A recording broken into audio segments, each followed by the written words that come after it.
Hi all of you, welcome to my channel me Raja facts.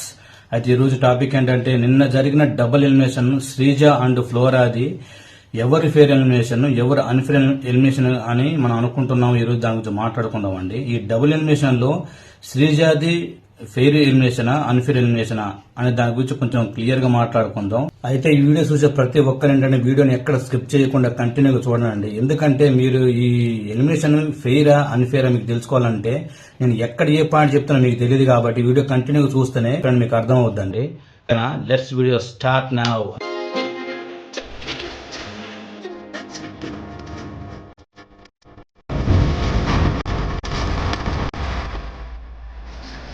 అయితే ఈ రోజు జరిగిన ఎలిమినేషన్ గురించి ఏంటంటే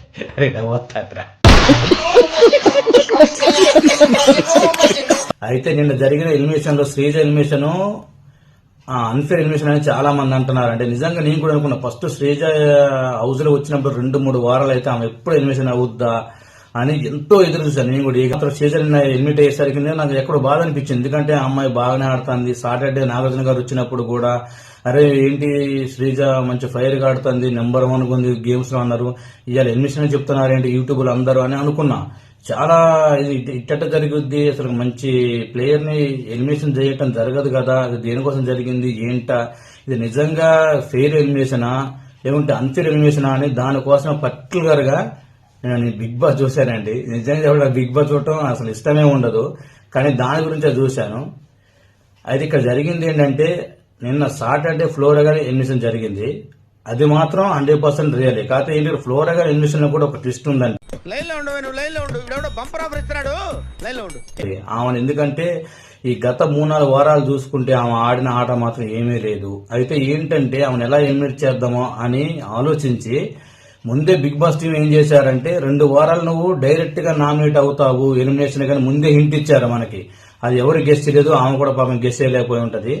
దాన్ని బేస్ చేసుకుని ఆమె గేమ్స్ లో పార్టిసిపేట్ చేయకపోవడం ఒక మైనస్ అయితే, దేంట్లో కరెక్ట్ ఆడకపోవడం ప్లస్ ఇంకా నామినేషన్ ఉండటం అది ఖచ్చితంగా బిగ్ బాస్ కలిసి వచ్చిందని మనం చెప్పుకోవాలి. దాన్ని అదనంగా చూసుకొని ఫస్ట్ ఎలిమినేషన్ మాత్రం ఫ్లోర్ ఎలిమినేషన్ చేశారు. అది అంతవరకు కరెక్ట్ గా ఉంది, అది ఓకే. అది పక్కన పెడితే శ్రీజ గురించి ఏంటంటే శ్రీజ ఎలిమినేషన్ మాత్రము అన్ఫేర్ అని అందరు అంటున్నారు. అసలు అన్ఫేర్ ఎలా అవుద్ది ఫేర్ ఎలా ఇప్పుడు మాట్లాడుకుందాం. ఇప్పుడు శ్రీజ ఎలిమినేషన్ అన్ఫేర్ అని ఎలా అంటున్నారో నాకు అర్థం కావట్లేదు. ఎందుకంటే అన్ఫేర్ ఎలిమినేషన్ అయితే డైరెక్ట్ గా నాగార్జున గారు బిగ్ బాసే నిన్న సెకండ్ ఎలిమినేషన్ డైరెక్ట్ చేస్తుంటే అది ఖచ్చితంగా అన్ఫేర్ ఎలిమినేషన్ అవుద్ది. కాకపోతే ఏంటంటే అక్కడ వైల్డ్ కార్డ్ లో వచ్చిన కంటెస్టెంట్ ప్రతి 6 ఎవరైతే వచ్చారో వాళ్ళని బేస్ చేసుకుని వాళ్ళు వచ్చిన ఇద్దరు కంటెస్టెంట్ తోనే ఇద్దరిలో ఒకరిని సేవ్ చేసుకుంటూ వచ్చారండి. అందులో శ్రీజ 6 వచ్చిన ప్రతిసారి ప్రతి ఒక్క టాస్క్ లో పెట్టినప్పుడు ప్రతి ఒక్క టాస్క్ లో కూడా వెనకబడి ఆ టాస్క్ లో వెనకబడుకుంటూ వచ్చి డేంజర్ జోన్ లో వచ్చింది. అది అందరూ మరి ఎందుకు గెలిచింది నాకు అర్థం. డేంజర్ జోన్ లో ఉన్నప్పుడు మనం ఎవరైనా ఏం చేస్తామండి, తప్పదు, ఎవరైనా ఎలిమినేషన్ అవ్వాల్సింది. ఆ ప్లేస్ నిన్న జరిగినప్పుడు డేంజర్ జోన్ లాస్ట్ లో ఎవరున్నారు, సుమన్ శెట్టి అని శ్రీజ ఉన్నారు. ఆ శ్రీజ ఇద్దరులో ఇప్పుడు శ్రీజ సేవ్ అయ్యి సుమన్ శెట్టి ఎలిమినేషన్ అయినా కానీ అన్ఫేర్ ఎలిమినేషన్ అని అనేటోళ్ళు, కానీ ఇది అన్ఫేర్ ఎలిమినేషన్ కాదు అని నా అభిప్రాయం. ఎందుకంటే ఇప్పుడు నా ఫ్లోరాని ఎలిమినేషన్ చేసినప్పుడు సండే డైరెక్ట్ గా వాళ్ళతో మాట్లాడించకుండా, అంటే కొత్తగా వచ్చిన కంటెస్టెంట్స్ 6 మాట్లాడించకుండా వాళ్ళ నిర్ణయం తీసుకోకుండా డైరెక్ట్ గా బిగ్ బాస్ గారే ఎలిమినేట్ చేస్తుంటే అది ఖచ్చితంగా అన్ఫేర్ ఎలిమినేషనే 100%. ఎందుకంటే ఇప్పుడు శ్రీజ మంచిగా ఆడుతుంది, నాగార్జున గారే స్వయంగా మెచ్చుకున్నారు నువ్వు బాగా ఆడుతాను ఇలాంటి వాళ్ళు ఉండాలని. అలాంటి చెప్పినప్పుడు ఎలిమినేషన్ అయిందంటే అది ఖచ్చితంగా అన్ఫేర్ ఎలిమినేషన్ మనం అందరూ అనుకున్నట్టోళ్ళం. కానీ నిన్న జరిగిన శ్రీజ ఎలిమినేషన్ కూడా అన్ఫేర్ ఎలిమినేషన్ కాదు అని నాకు అనిపిస్తుంది. ఎందుకంటే నిన్న జరిగిన ప్రతి ఆటలో కూడా డైరెక్ట్ గా ఎలిమినేషన్ చేయలేదు. ఎందుకంటే కొత్తగా వచ్చిన కంటెస్టెంట్లతో గేమ్లు పెట్టించారు. గేమ్లు పెట్టిన ఇద్దరులో ఒకరు సేవ్ చేశారు, ఒకరు డేంజర్ జోన్. అట్లా 6 వచ్చినప్పుడు 6 తీసుకొని లాస్ట్ లో ఉన్న ఇద్దరులో కూడా ఏం చేశారు, 6 కంటెస్టెంట్లు సుమన్ శెట్టిని ఇటు శ్రీజన్ ఇద్దరిని పెట్టినప్పుడు ఆ బెలూన్ టాస్కులు ఏంటంటే మీరు ఎవరిని ఉంచాలో ఎవరిని చేయాలో మీరే డిసైడ్ చేయండి అంటే అది బిగ్ బాస్ చేతిలో లేదు కదా నిర్ణయం.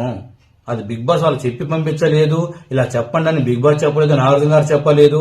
వాళ్ళ 6 మనసులు ఏముందో అక్కడ ఏం జరుగుతుందో బిగ్ బాస్ కు తెలియదు, నాగార్జున గారు తెలియదు, చూసే మనకు తెలియదు. మరి దీంట్లో అన్ఫేర్ ఏముంది, ఫెయిర్ ఎలిమినేషనే, కాకపోతే అంటే ఎలిమినేషన్ జరిగిందని బాధే తప్ప ఇది అన్ఫేర్ ఎలిమినేషన్ కాదు, 100% ఫెయిర్. ఎందుకంటే 6 కంటెస్టెంట్లు వచ్చి బెలూన్ కట్ చేయాలన్నప్పుడు ఇద్దరు శ్రీజ బెలూన్ కట్ చేశారు, ఇద్దరు సుమన్ శెట్టి బెలూన్ కట్ చేశారు. ఇంక మిగతా ఉన్న ఇప్పుడు 4 పోతే ఇంకా 6 ఇద్దరు ఉంటారు కదా, ఆ ఇద్దరు కూడా అక్కడ అసలైన ఉంది. ఆ ఇద్దరులో వచ్చి ఏం చేశారు, శ్రీజని కట్ చేశారు. ఎందుకంటే శ్రీజకి ఉన్న నోటు దోల, దానివల్ల ప్రాబ్లం అయింది. దేనికోసం అంటే ఆమె ప్రతి దాంట్లో ఇంటర్ఫియర్ అవ్వటం, ఎవరి విషయంలో కూడా రావటం. నిన్న అంటే దువ్వాడ మాదిరి గారు వచ్చినప్పుడు కూడా నా పేరు నీకు తెలుసుకోవడం తప్పే ఉంది, అందరు నీ పేరు తెలియాలని ఉందా అన్నది అక్కడ ఒక నెగిటివ్ గా. ఇప్పుడు ఆమె లాస్ట్ లో వచ్చింది, బెలూన్ కట్ చేసింది ఆమె లాస్ట్ లో ఫిఫ్త్ ప్లేస్ అనుకుంటా. ఆ మాట ఆమె అనుకుండా ఉండద్దు, కొద్దిగా ఆలోచించేదేమో, అక్కడే నెగిటివ్ తెచ్చుకుంది. అలాంటి ఆమె మాట్లాడే విధానము, ఆ బిహేవియర్ కొంచెం నెగిటివిటీ తెచ్చుకొని ఉన్న 6 నలుగురు ఈ శ్రీజని బెలూన్ కట్ చేశారు, ఇద్దరు మాత్రమే ఈ సుమన్ శెట్టిని బెలూన్ కట్ చేశారు. అప్పుడు సుమన్ శెట్టి సేవ్ అయిండు, శ్రీజ వచ్చి ఎలిమినేట్ అయిందండి. ఇందులో ఇంకా బిగ్ బాస్ తప్పే ఉంది, అందులో అన్ఫేర్ ఎలిమినేషన్ అంటానికి ఏముంది, జనరల్ మాట్లాడకుండా నాకైతే ఇది మాత్రం అన్ఫేర్ అనిపించట్లే. ఫెయిర్ ఎలిమినేషన్ ఉంది క్లియర్ గా. ఎందుకంటే అది మన డైరెక్ట్ గా బిగ్ బాస్ ఎలిమినేషన్ చేసి ఉంటే అది ఖచ్చితంగా అన్ఫేర్ ఎలిమినేషన్ అవుద్దండి. దానికి నేను ఒప్పుకుంటా, కాదంటాలి. ఎందుకంటే ఇప్పుడు మంచిగా ఆడుతుంది ఆ అమ్మాయి, ఒకప్పుడు మంచిగా 2-3 వారాలు అయితే టార్చర్ పెట్టింది. ప్రతి ఒక్క ఆడియన్స్ కూడా అసలు ఆమె ఎప్పుడు ఎలిమినేట్ అవుద్దా అన్న రేంజ్ లో ఆమె ఆట తీరు ఉండేది. కానీ ఇప్పుడు ఒక 3-4 వారాల నుంచి కొద్దిగా మంచిగా ఆడుతుంది, అందరు కలిసింది, గేమ్ పరంగా బాగా ఆడుతుందని బిగ్ బాస్ డైరెక్టర్ నాగార్జున గారే మెచ్చుకున్నారు. కాబట్టి ఆమె ఎలిమినేట్ అవ్వద్దని ఎవ్వరు ఎక్స్పెక్ట్ చేయలేదు. కానీ కొత్త వచ్చిన కంటెస్ట్ వలన కంటెస్టెంట్ అంటే వాళ్ళు కూడా అనొద్దు, వైల్డ్ కార్డు కూడా అనదు, వాళ్ళ తప్పేం లేదు. వాళ్ళు వచ్చి ఇద్దరిని ఎంచుకోమంటే ఇద్దరులో ఒకరిని సేవ్ చేసుకుంటూ చేయాలి కాబట్టి వాళ్ళ అభిప్రాయం వాళ్ళు చెప్పారు.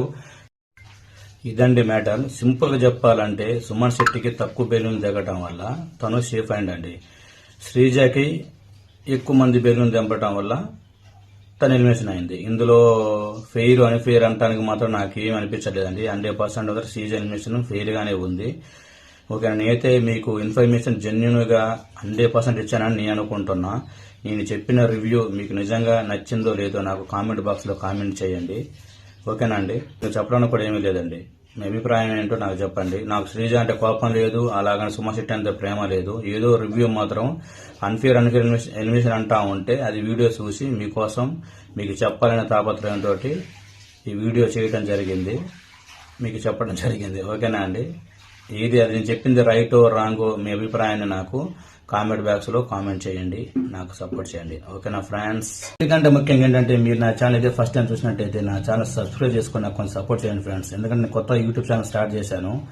నేను ఏదో ఒక చిన్న ఆశతో స్టార్ట్ చేసిన, నా ఆశ నెరవేరాలంటే నాకు కొంచెం సపోర్ట్ చేయండి. ఇంకోటి ఏంటంటే మీరు సబ్స్క్రైబ్ చేసుకోవడం వల్ల మీకు వచ్చే నష్టమేం లేదండి.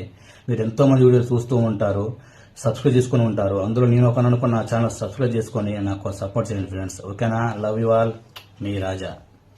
వీడియో మీకు నచ్చింది కదా, please subscribe to my channel.